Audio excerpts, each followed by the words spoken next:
me ask you this question right here. Like you were a Mardi Gras Indian Yes. as well. So I guess Mardi Gras for Mardi Gras Indian, that's a big day. Yeah, Right? you know, that's a day, you know, that we put all that effort and money that we don't have and to make one of them costumes, to walk out your door and for the people of your neighborhood to tell you what the beautiful work that you've done. See, and that's what I wanted to ask. What I wanted to do is just, you know, like assume like it's like the people listen don't know anything about Mardi Gras Indians. Yeah. Take me through it like step by step. Now, like I guess the first thing, you know, start with like you getting your suit together all the way to Mardi Gras, what you do that day. I tell you what, this right here, the uptown style of Mardi Gras Indian, is the beginning of a Mardi Gras Indian suit. From that first idea you have. Yes, that's the first idea you have of how you want to design the suit. And from you creating that first image, and then you move from there to filling in the blanks. Oh, okay. Right? And from filling in the blanks, you know. So I guess on this one you didn't start doing a right. So how you get the beads on there? With a thread needle. It's a passion. Okay. When you turn it around, Oh, yes, okay. you know, the almighty thread needle. Is there a patch like this that's 100 that's completely done? So, this Yes. one right here? Yes. Okay. But Let's hold it up right next to each other. well, I'm gonna show you my book cover. Would you Oh, read that's that back? that's the cover. This is the cover of my book. About what's the time involved for this? Well, just to get to this well, point. well, your commitment. You know, saying, well, I got to get this piece finished. So once you put down that first bead, then you know that About how vision. much time do you think it'll take us to do If you serious, a month just for this part right here? just to do this. No. I'm talking about exactly what we have, not completed, but just the beads and the stuff we have on here right Yeah, well, with an outlining, if you're serious, 2 days. now. Okay. Yeah. Now for this one right here. For this? Because this is a little. For this serious beading, take about a month and a half. Okay. You know, but see this particular piece here, I feel like, you know, just like any artist, that is one piece that is your signature piece of work. And when I did this piece in 1992, which took me about 5 months. Oh wow! Just for this one piece, right? Yes, because it was so intricate, and you know, art is a vision, and I had visions of the colors that I wanted in it. So I had to go out and find the color bead, and you know, get certain parts started. And as the vision and the spirit take control of you, then you end up with this. So for this suit, 1992. Yeah. Let's assume that the Mardi Gras was going to be in February. Yeah. So you probably started working on a suit at what time? Well, I started like about maybe in March. Like the March, or so you got a good 11 month, That's right. 11-month run. You Okay. know, and it's a commitment. You know, gotta be a commitment. because If it's just 6 you know months for this. when you say that a commitment, that means your financial commitment, your time of all. Because I was working for the transit system on the streetcar tracks. So when I got off out of that grit and dirt, I would come on, take a shower, eat, and sort of 2 and 3 o'clock in the morning, and had to be to work at 6 o'clock. But that was a commitment of completion. I got you. You know, of that target date, the Mardi Gras day. And while I'm working on a piece, I got other friends who working on pieces for me.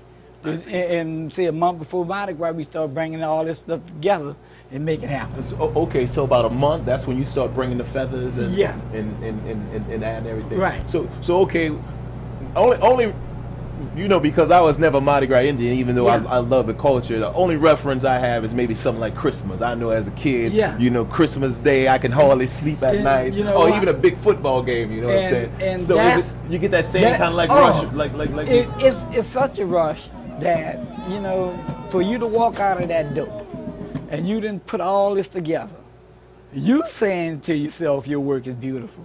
But for see, when you stand out there and all these people with their children and everybody say, oh, look how beautiful you are. There's a great job you done. And then that feeding off the people energy is what bring you into that ritual battle of walking 5 and 6 miles with all this weight on to tell that next Mardi Gras Indian, you didn't do your homework. You know? Well, that Mr. Lewis is talking about right here, the House of Dancing Feathers, and it's the real deal. I'm gonna have to get myself a copy. I had a chance to look through it. If you are interested in the culture of New Orleans and Mardi Gras Indians and social aid and pleasure clubs, Skull and Bone Gang, I highly recommend getting this book right here. Finally, a book came from the inside, a person who done lived this entire culture. There you go. And this is what people feel. You who looked in the book, they read in the book, say, oh, we never had a book so in depth about our cultural life. And like I tell people, it's not my book, it's the people's book, you know.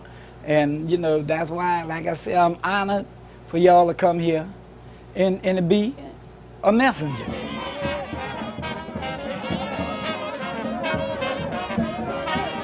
Explain to people what social aid and pleasure clubs are. Well, it goes back to our benevolent society here in the city of New Orleans.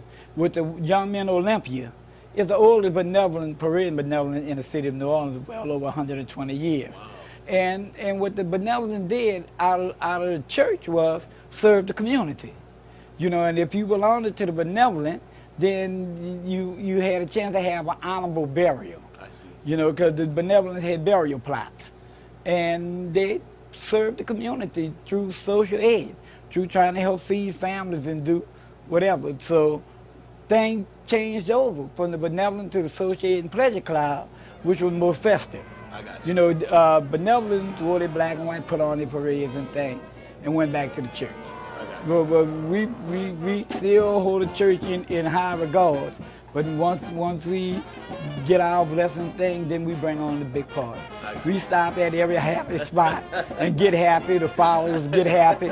And when those 4 hours are over, everybody's happy. Everybody's happy. Yes. So well, since you've been like a Mardi Gras Indian and you've been a member of the Social Aid Pleasure Club, did you start the Big Nine? I helped found it. You helped found it along with Edgar Jacobs.